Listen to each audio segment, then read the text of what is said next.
उपभोक्ताओं को जागरूक कर उपभोक्ता शोषण को रोकने की दिशा में कैसे एक कारगर पहल हो सकती है।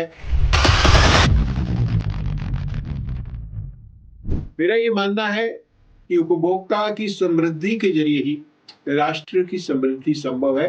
तो हमने इस बार की जो यात्रा है इसकी थीम भी इसी को रखते हुए हमने तय की है, सारे प्रदेश पूरा देश समृद्धि का संदेश।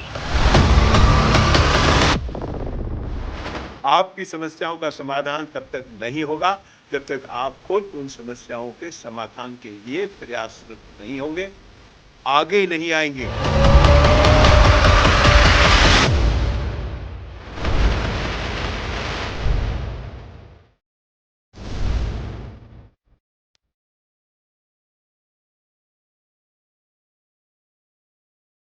कंज्यूमर न्यूज़ ऑनलाइन में आपका स्वागत है। आज हमारे साथ हैं देश विदेश में कंज्यूमर मूवमेंट से जुड़े हुए कंज्यूमर मैन ऑफ इंडिया और सीसीआई के नेशनल चेयरमैन डॉक्टर अनंत शर्मा जी। नमस्कार। अनंत जी से हम जानते हैं कि वे जो भारत यात्रा शुरू करने जा रहे हैं 24 दिसंबर को, वो कहाँ कहाँ से गुजरेगी, उसका उद्देश्य क्या है। तो हम पूछते हैं अनंत जी से, ज़रा इसके बारे में हमको बताएं कि ये यात्रा कहाँ कहाँ से गुजरेगी और इसका उद्देश्य क्या है। जी प्रदीप जी, धन्यवाद बहुत बहुत। भारत यात्रा जैसे महत्वपूर्ण मुद्दे पर आज चर्चा का आपने यहाँ अवसर दिया है। उपभोक्ता जागरूकता भारत यात्रा हिंदुस्तान के उपभोक्ता आंदोलन के इतिहास में एक ऐसा कदम है जिसके माध्यम से हिंदुस्तान के तमाम प्रदेशों तक, जो केंद्र शासित प्रदेश है या जो राज्य हैं, उन तमाम राज्यों और केंद्र शासित प्रदेशों तक उपभोक्ता संरक्षण का एक संदेश पहुंचाने की कोशिश की जा रही है। इस बात का प्रयास किया जा रहा है कि उपभोक्ताओं को जागरूक कर उपभोक्ता शोषण को रोकने की दिशा में कैसे एक कारगर पहल हो सकती है। हमारा मानना है, आज जब हिंदुस्तान की अर्थव्यवस्था तेजी से आगे बढ़ रही है, आज हम दुनिया की टॉप अर्थव्यवस्थाओं में शामिल हो रहे हैं, तो ये भी सुनिश्चित हो कि यहाँ का उपभोक्ता भी शोषण से मुक्त हो, बाजार व्यवस्थाएं अच्छी हो, तभी इस लक्ष्य को हम हासिल कर पाएंगे। मेरा ये मानना है कि उपभोक्ता की समृद्धि के जरिए ही राष्ट्र की समृद्धि संभव है। तो हमने इस बार की जो यात्रा है इसकी थीम भी इसी को रखते हुए हमने तय की है, सारे प्रदेश पूरा देश समृद्धि का संदेश। तो उपभोक्ता जागरूकता का तो ये संदेश है ही, लेकिन इसका उद्देश्य शोषण मुक्त बाजार व्यवस्था बनाकर एक समृद्ध समाज का निर्माण करना है।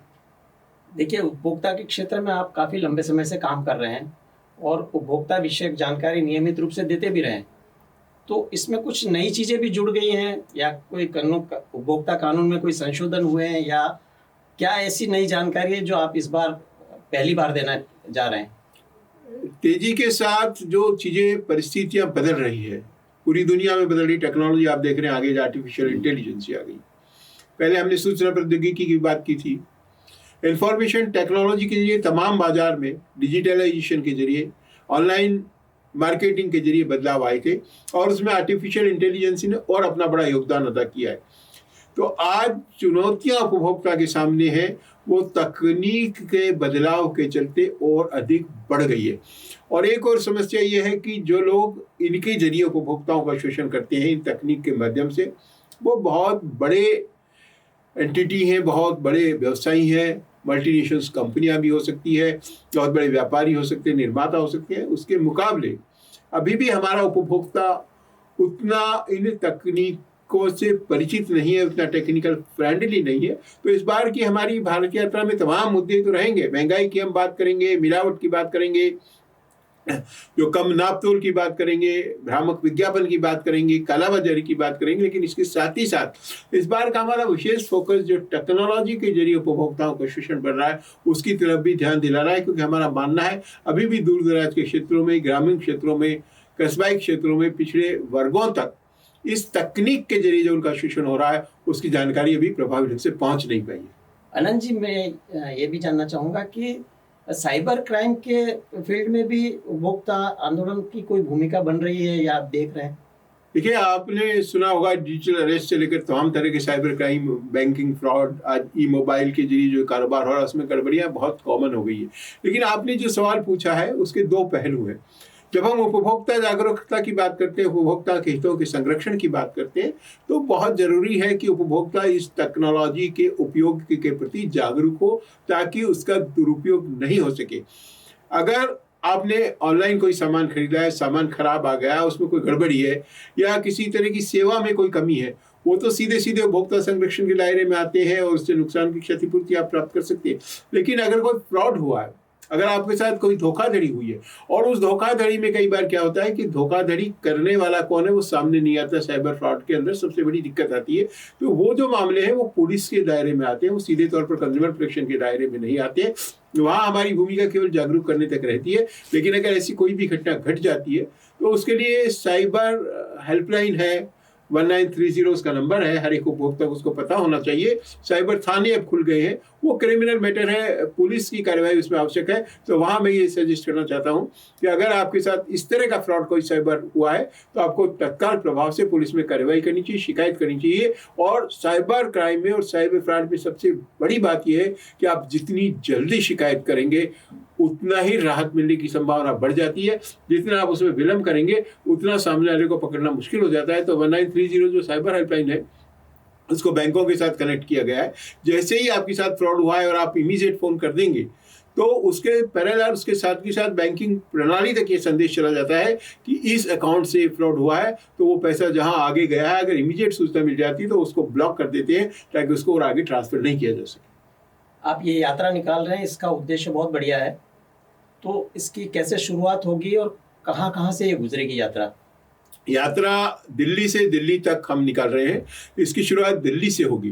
राष्ट्रीय उपभोक्ता दिवस के मौके पर जो भारत सरकार का मुख्य समारोह हर साल होता है, राष्ट्रीय उपभोक्ता दिवस का जो समारोह होगा इस बार भी भारत मंडपम में ये हो रहा है। भारत मंडपम में इस यात्रा को हरी झंडी दिखा करके भारत सरकार की तरफ से शुरू किया जाएगा। भारत सरकार के जो भी वहाँ लोग होंगे वो इसको यात्रा को वहाँ से रवाना करेंगे और उसके बाद ये यात्रा तमाम प्रदेशों में घूमती हुई 15 मार्च को, जिस दिन हम विश्व उपभोक्ता अधिकार दिवस मनाते हैं, वापस दिल्ली में आकर के पूरी होगी। समापन उसका वहाँ होगा। और इस दौरान ये यात्रा पूरे भारत से जो गुजरेगी, मैंने पहले भी बताया कि हर प्रदेश में जाएगी। तो उसका जो रूट है वो सबसे पहले ये नई दिल्ली से हरियाणा होती हुई राजस्थान आएगी, राजस्थान से मध्य प्रदेश जाएगी, मध्य प्रदेश से गुजरात जाएगी, गुजरात से महाराष्ट्र जाएगी, महाराष्ट्र के साथ हम दमन और दीव का जो प्रांत, जो केंद्र शासित प्रदेश है, वो भी हम उसके साथ कवर करेंगे। इसके बाद वहाँ से गोवा जाएगी, गोवा से वापस आएगी ये कर्नाटक के अंदर, कर्नाटक से कोचीन के लिए हम निकलेंगे जो केरल में है। और कोचीन खासतौर से इसलिए टारगेट है कि वहाँ से फिर लक्षद्वीप भी जाने की कोशिश होगी, क्योंकि लक्षद्वीप का सीधा सड़क मार्ग नहीं है, तो दूसरे साधन से वहाँ जाने की कोशिश करेंगे लक्षद्वीप से। और फिर केरल होते हुए ये यात्रा तमिलनाडु प्रवेश जाएगी कन्याकुमारी तक, रामेश्वरम कन्याकुमारी होते हुए फिर वहाँ से पांडिचेरी जाएंगे, पांडिचेरी से ये वापस चेन्नई तमिलनाडु होती है आंध्र प्रदेश में प्रवेश करेगी, या तिरुपति और गुंटूर अमरावती होते हुए ये यात्रा वहाँ से तेलंगाना में आ जाएगी हैदराबाद। हैदराबाद से फिर निज़ामाबाद, महाराष्ट्र का रास्ता नागपुर से पकड़ते हुए यात्रा चली जाएगी झारखंड में। झारखंड और छत्तीसगढ़ को कवर करते हुए यात्रा उड़ीसा जाएगी, वहाँ से पश्चिम बंगाल जाएगी, पश्चिम बंगाल से वापस से पटना होते हुए आगे जो नॉर्थ ईस्ट का हमारा बेल्ट है, जो हमारी 6-7 स्टेट्स नॉर्थ के हैं, वहाँ ये यात्रा जाएगी। गुवाहाटी को वहाँ का सेंटर है, वहाँ होती तमाम अरुणाचल, मणिपुर, मेघालय, मिजोरम सभी प्रदेशों, सिक्किम, असम सब प्रदेशों में होती यात्रा। वहाँ से वापस लौटते हुए वाया बिहार जाके और फिर यूपी के अंदर प्रवेश कर जाएगी। उत्तर प्रदेश से यात्रा आगे बढ़ेगी, उत्तर प्रदेश से यात्रा जाएगी उत्तराखंड में, उत्तराखंड से हिमाचल में, हिमाचल से जम्मू कश्मीर होती हुई लेह लद्दाख को हम कवर कर रहे हैं। लेह लद्दाख जम्मू कश्मीर से वापस श्रीनगर जम्मू कश्मीर होती यात्रा वापस पंजाब के रास्ते वापस आएगी चंडीगढ़, और फिर दिल्ली में आकर इस यात्रा का समापन होगा। तो इसमें इस यात्रा के अंदर, क्योंकि इसका उद्देश्य बहुत बढ़िया है, तो इसमें भारत सरकार का भी कोई योगदान है या कोई भूमिका है? भारत सरकार का पूरा हमें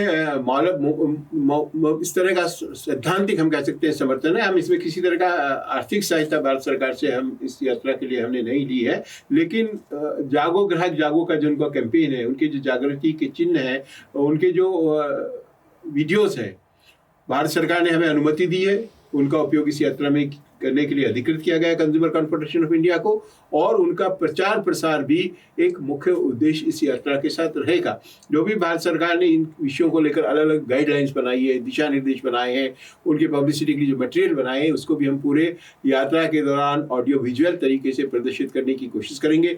भारत सरकार ने उपभोक्ता संरक्षण में बहुत सारा काम किया है, उनकी जो उपलब्धियां रही है वो भी हम यात्रा के जरिए बताने की कोशिश करेंगे, ताकि हर उपभोक्ता को उसके बारे में जानकारी मिल सके और वो उसका फायदा उठा सके। और केवल भारत सरकार ही नहीं, हमारा राज्य सरकारों के साथ भी हम कोऑर्डिनेशन कर रहे हैं। हम राज्य सरकार से भी अनुरोध कर रहे हैं कि उन्होंने जो जो काम उपभोक्ता संरक्षण के क्षेत्र में किया है, अगर उस क्षेत्र से हम गुजर रहे हैं, हम उस पूरे क्षेत्र में, उस राज्य में, उस राज्य सरकार द्वारा किए गए कार्यों की, उनकी उपलब्धियों की हम उसमें जानकारी देंगे जो उपभोक्ता संरक्षण के क्षेत्र में हुई। इस क्षेत्र में जो स्थानीय उपभोक्ता संगठन है, उनकी क्या भूमिका है या उनका किस तरह का योगदान आप चाहेंगे? देखिए, ये यात्रा उपभोक्ता संगठनों की ही यात्रा है। कंज्यूमर्स कॉन्फेडरेशन ऑफ इंडिया अपनी रजत जयंती के मौके पर इस यात्रा का जो आयोजन कर रहा है, वो देश के उपभोक्ता संगठनों का अपेक्स बॉडी है, शीर्ष संगठन है, हिंदुस्तान के उपभोक्ता संगठनों का सबसे बड़ा नेटवर्क है। और इसके साथ जुड़े हुए जो तमाम संगठन हैं, वो इसकी तैयारियों में लग गए हैं। वो इसके स्वागत में स्थानीय स्तर पर कार्यक्रम करने के लिए तमाम अपनी तैयारियां उन्होंने शुरू कर दी है। और मेरा यहाँ ये कहना है कि केवल जो सीसीआई से जुड़ी संगठन नहीं है, बल्कि तमाम जो स्वैच्छिक उपभोक्ता संगठन उपभोक्ता आंदोलन के क्षेत्र में काम कर रहे हैं, हमारा मानना है कि ये उन सब की एकता के लिए, उनको सुदृढ़ीकरण करने के लिए, उनको आगे बढ़ाने का एक प्रयास है। तो तमाम जगह स्वैच्छिक उपभोक्ता संगठनों के नेटवर्क के साथ इसे जोड़ा जा रहा है। हमारा एक और उद्देश्य उपभोक्ताओं को जागरूक करना, सरकारी नियमों कानूनों का जानकारी देना तो है ही।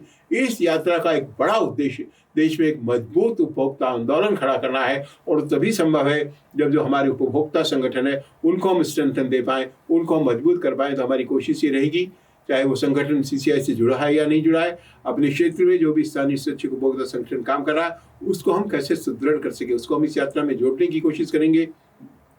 उनके साथ जो अगर समस्याएं आ रही है उनको जानने की कोशिश करेंगे, और उसके आधार पर एक रिपोर्ट तैयार करके भारत सरकार को भी सौंपेंगे, ताकि देश के उपभोक्ता आंदोलन को मजबूत बनाया जा सके। ये जो आप यात्रा शुरू कर रहे हैं, इसके अंदर स्थानीय लोग कहाँ से जुड़ेंगे या कहाँ तक रहेंगे आपके साथ में, और पूरे टाइम में कितनी बड़ी टीम या कितने लोग आपके साथ में रहेंगे, ऐसी कोई योजना है? बिल्कुल, ये यात्रा जो है सड़क मार्ग से की जा रही है और एक वाहन के माध्यम से पूरी होगी। तो एक मिनी बस टाइप आप उसको कह सकते हैं, छोटी गाड़ी कह सकते हैं, उसके अंदर ये वाहन रहेगा और वो वाहन चलेगा। तो लगभग 7 से लेकर के 11 लोग ऐसे हैं जो हर समय इस यात्रा में रहेंगे। उनमें 7 स्थायी लोग हैं, 4 लोग ऐसे हैं जो हर स्टेट्स के साथ बदलते रहेंगे। लेकिन इसके अलावा दूसरी गाड़ियाँ इस यात्रा के साथ हर क्षेत्र में जुड़ती जाएगी। जैसे हम दूसरे स्टेट में जाते हैं तो उस स्टेट के लोग दूसरी गाड़ियों में इस यात्रा के साथ रहेंगे। कई जगह तो बड़े स्तर पर रैलियां आयोजित की जा रही है, जहाँ आधी गाड़ियाँ किसी बड़े शहर में है जागरूकता की, तो काफ़ी सारे वहाँ जो स्थानीय संगठन उन सब के सहयोग से वहाँ रैली टाइप हम निकालने की कोशिश करेंगे, ताकि ज़्यादा से ज़्यादा जनता के संदेश पहुँचा सके। हर राज्य के लिए इसके लिए जो संयोजक बनाए गए हैं, राज्य स्तर पर जो संगठन है, जिला स्तर पर जो संगठन है, उनको जोड़ा गया है। बहुत सारे संगठनों की भूमिका केवल ये है कि वो वहाँ इकट्ठे होंगे और स्वागत का कार्यक्रम रखेंगे, और वहीं पे हम उनके कार्यकर्ताओं को अपनी जानकारी दे सकेंगे, लीफलेट दे सकेंगे, प्रचार सामग्री दे सकेंगे, ताकि वो फिर इंटीरियर में जाए। क्योंकि समय की अपनी सीमा है और ये यात्रा लगभग 18-20 हज़ार किलोमीटर लंबी यात्रा है। इसके बावजूद भी देश के हर कोने में नहीं पहुंचा जा सकता। हमारे प्रदेश में जा रहे हैं, लेकिन मुख्य लक्ष्य ये है कि उसकी राजधानी कम से कम टच हो। लेकिन अगर मान लें हम राजस्थान से निकल रहे हैं, राजस्थान के 10 जिले इस यात्रा के तहत कवर होंगे, पर राजस्थान में 43 जिले हैं, तो आपके बाकी 33 जिले छूट रहे हैं। ऐसा ही तमाम प्रदेशों में। तो हम इस बात की कोशिश कर रहे हैं कि उन जिलों में जो लोग उसमें शामिल नहीं हो पा रहे हैं, वहाँ के प्रतिनिधि भी यात्रा मार्ग में बीच बीच में आएँ और हम उनको लिटरेचर जानकारी दे सकें, ताकि वो बाद में अपने क्षेत्र में जाकर देश के कोने कोने तक इस संदेश को पहुँचा सके, जो इस भारत जागरूकता उपभोक्ता यात्रा के जरिए देने की कोशिश की जा रही है। तो इस यात्रा के दौरान आप जानकारी जो उपलब्ध कराएंगे वो डिजिटल होगी या प्रिंट होगी, या आपके संगठन के लोगों को ही उपलब्ध कराएंगे, या आम जनता भी इसमें शामिल होगी? बिल्कुल, ये हम सभी तरह की तरीके इसमें काम में ले रहे हैं। ऑडियो विजुअल भी होगी, डिजिटल भी होगी, कुछ पम्पलेट भी होंगे, कुछ जगह हम प्रेजेंटेशन भी करेंगे, कुछ जगह भाषण देके भी जागरूकता देने की कोशिश करेंगे, कुछ जगह डिस्प्ले करेंगे। और कोशिश ये रहेगी कि इसमें डिजिटल भी लोगों को जोड़ा जा सके, ताकि वो लोग जो वहाँ उपस्थित नहीं हैं उन तक भी उस सामग्री को आसानी से पहुँचाया जा सके। इसके साथ ही सोशल मीडिया चैनल, मैं आपका बहुत बहुत धन्यवाद देना चाहता हूँ कंज्यूमर न्यूज़ ऑनलाइन का। हमेशा आप लोग मेरे प्रोग्राम लगातार चैनल पर दिखाते रहते हैं। आज भी आपने इस महत्वपूर्ण विषय पर चर्चा की। इन तमाम सोशल मीडिया के जरिए, चैनल्स के जरिए, न्यूज़ प्रिंट्स के जरिए, इलेक्ट्रॉनिक मीडिया के जरिए इसका व्यापक प्रचार प्रसार करने का प्रयास किया जाएगा, ताकि जो संदेश जा रहा है वो उन लोगों तक भी पहुंच सके जो सीधे यात्रा मार्ग में नहीं है। ये कोई पॉलिटिकल यात्रा नहीं है, राजनीतिक हमारा उद्देश्य नहीं है भीड़ जुटाना यात्रा के साथ। न तो हमारे पास संसाधन है, न हमारा लक्ष्य है। यात्रा का मकसद ही यही है कि दूर दराज के लोगों तक हम संदेश पहुंचा सके। तो आज इसमें आपके डिजिटल मीडिया ने, आपके सोशल मीडिया ने बहुत बड़ी भूमिका निभाई है, और उसका हम पूरा इसमें उपयोग करेंगे।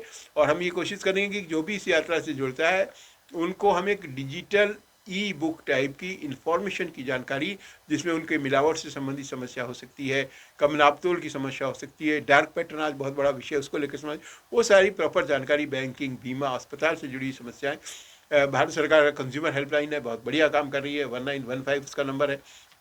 1.25 लाख से ज़्यादा शिकायत 13 महीने आ रही, उनकी जानकारी हम डिजिटल तौर पर देने की कोशिश करेंगे, ताकि बाद में भी जब यात्रा उस दौर से निकल जाती है लोग उसका पूरा लाभ उठा सके, उसका फ़ायदा उठा सके। साथ ही हम लोगों को ये भी मौका देंगे कि अगर वो उपभोक्ता आंदोलन से जुड़ना चाहते हैं, उपभोक्ता संगठनों के साथ जुड़ना चाहते हैं, तो वो भी इस यात्रा के दौरान या इसके प्रचार प्रसार से, जो हमारे स्वैच्छिक संगठन हैं अपने अपने एरिया में स्थानीय स्तर पर काम करें, उनके साथ वो जुड़े, ताकि इस भागीदारी को बढ़ाया जा सके और उपभोक्ता की आवाज़ को बुलंद किया जा सके। क्योंकि लोकतंत्र में ये बेहद ज़रूरी है कि जब तक आप संगठित नहीं होंगे, तब तक आपकी आवाज़ बुलंद नहीं होगी, आपके हितों पर बहुत प्रभावी कार्यवाही नहीं हो पाती। आप उपभोक्ता आंदोलन से बहुत लंबे समय से जुड़े हुए हैं, आपका बहुत लंबा अनुभव भी है। तो आमतौर पर देखा जाता है कि आम आदमी जब तक उसको जागरूक नहीं किया जागरूक नहीं हो पाता है। तो इसको कहीं एजुकेशन सिस्टम से जोड़ने का आपका कोई सुझाव हो सकता है इस मामले में? देखिए, हम अभी जो भारत यात्रा में जा रहे हैं उसमें हमने ये भी कोशिश करी कि हर राज्य सरकार के जो इससे संबंधित अधिकारी हैं उनके साथ भी एक बातचीत का प्रयास किया जाए। और हमारी ये कोशिश है कि सिलेबस में कंज्यूमर प्रोटेक्शन से जुड़ी हुई चीज़ों को जोड़ा जाए। बहुत सारी जगह हमारे प्रयासों से जोड़ भी दिया है। सीनियर क्लासेज में लॉ स्टूडेंट्स के लिए, और भी तमाम जगह कॉमर्स के जो स्टूडेंट हैं उनके लिए 9th क्लास से ही कंज्यूमर प्रोटेक्शन के चैप्टर्स जोड़े गए। अभी हमारी कोशिश ये है कि इसे अधिक से अधिक लोगों तक शिक्षा के जरिए भी पहुंचाया जा सके। इसके अलावा उपभोक्ता मामले विभाग लगभग तमाम प्रदेशों में काम कर रहे हैं, वो भी अपने स्तर पर जागरूकता काम कर रहे हैं। उनके साथ भी इसको एक कोऑर्डिनेशन करके कैसे अधिक से अधिक लोगों तक जागरूकता का संदेश पहुंचाया जा सके, उसका प्रयास इसमें होगा। और निश्चित रूप से शिक्षा एक बहुत महत्वपूर्ण उसका एक हिस्सा है। और जो 6 उपभोक्ताओं के अधिकार उपभोक्ता संरक्षण कानून ने दिए हैं, उनमें उपभोक्ता जागरूकता और उपभोक्ता शिक्षा का भी एक अधिकार शामिल है।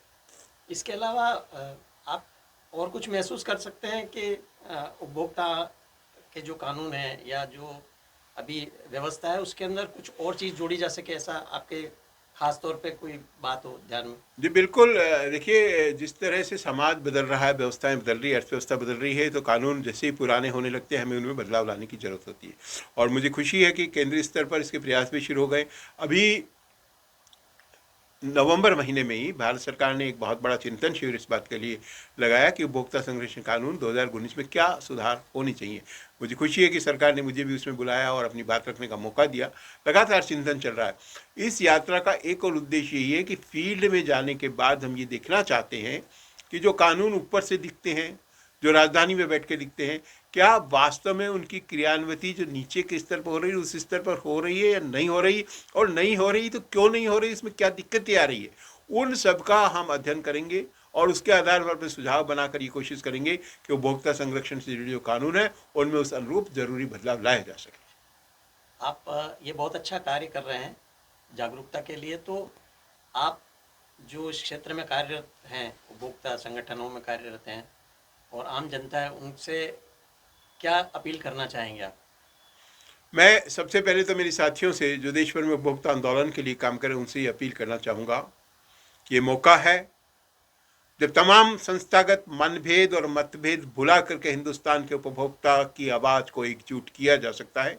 मैं मेरे सभी साथियों से, उन संगठनों से भी जो अभी CCI के सदस्य नहीं है या हमसे नहीं जुड़े हैं, ये आह्वान करता हूँ कि इस मौके पर आएँ, एकता का प्रदर्शन करें, हिंदुस्तान के उपभोक्ताओं की आवाज़ को एक संयुक्त आवाज़ के रूप में बुलंद करने की कोशिश करें।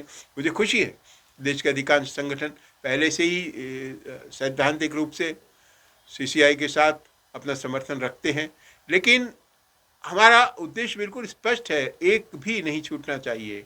हमें एक संगठित शक्ति के रूप में अपने आप को दिखाना होगा, क्योंकि आपको देखना होगा व्यापारी कितने संगठित हैं। 20-20 मंजिल के उनके जो फेडरेशन के, उनके एसोसिएशंस के बिल्डिंगें हैं, कार्यालय हैं, बहुत तरीके हैं जिनसे वो शासन की नीतियों को प्रभावित करते हैं। उसके मुकाबले कंज्यूमर आज भी संगठित नहीं है। आप छोटा सा उदाहरण लें, बाजार में आप जाते हैं, जरा सी घटना होगी, बाजार के सारे दुकानदार एक हो जाते हैं, फटाफट इकट्ठे हो जाएंगे, शटर बंद करने लगेंगे, दुकानदार वाले आप पे हावी हो जाएंगे और कंज्यूमर बेचारा वहाँ कई बार तो ये महसूस करता है कि मैंने ये समस्या उठा के गलत नहीं कर ली। कई बार ये लगता है कि यहाँ से वापस कैसे निकलूंगा, पीटूंगा तो नहीं। वहीं अगर वो सब वहाँ उपभोक्ता एक हो तो दुकानदार ऐसा नहीं कर सकते। ये पूरे सिनेरियो में समझने की जरूरत है, पूरे देश के सिनेरियो में समझने की जरूरत है। देश के उपभोक्ता आंदोलन को एक करने की जरूरत है, ताकि दबाव जो व्यापारी वर्ग का आता है, जो अंतर्राष्ट्रीय स्तर पर आता है, उसका मुकाबला किया जा सके। जहाँ तक आम उपभोक्ता का सवाल है, उनसे मैं यही संदेश देना चाहूँगा कि एक पुरानी कहावत है, बिना मरे स्वर्ग नहीं मिलता। आपकी समस्याओं का समाधान तब तक नहीं होगा जब तक आप खुद उन समस्याओं के समाधान के लिए प्रयासरत नहीं होंगे, आगे नहीं आएंगे। आप इस भरोसे नहीं रह सकते कि सरकार कर रही है, संस्थाएं कर रही है तो हमारी समस्याओं का समाधान हो जाएगा। उसके लिए आपको आगे आना पड़ेगा, शिकायत करने की आदत डालनी पड़ेगी। अगर आपके साथ कोई गड़बड़ हुई है, हमें ये सोच करके बैठ नहीं जाना है कि समस्या हो गई है तो अब ये तो कुछ नहीं होने वाला, हम चले जाएंगे, कुछ नहीं होगा।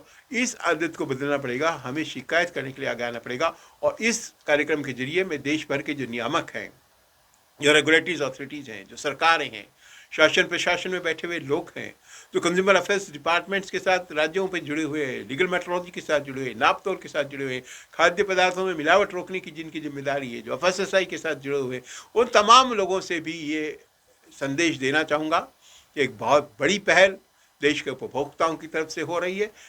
तमाम रेगुलेटर्स को, तमाम प्रशासनिक अधिकारियों को, एजेंसियों को इसका लाभ उठाना चाहिए। एक सेतु के तौर पर कंज्यूमर और शासन के बीच में, कंज्यूमर और नियामकों के बीच में एक कड़ी के रूप में इस यात्रा का लाभ उठाने के लिए उन्हें आगे आना चाहिए। उपभोक्ता आंदोलन को लेकर अनंत जी ने बहुत कुछ हमें बताया, जानकारी दी। इसके लिए हम इनके बहुत बहुत आभारी हैं। धन्यवाद अनंत जी। धन्यवाद प्रदीप जी, सभी दर्शकों को भी बहुत बहुत धन्यवाद।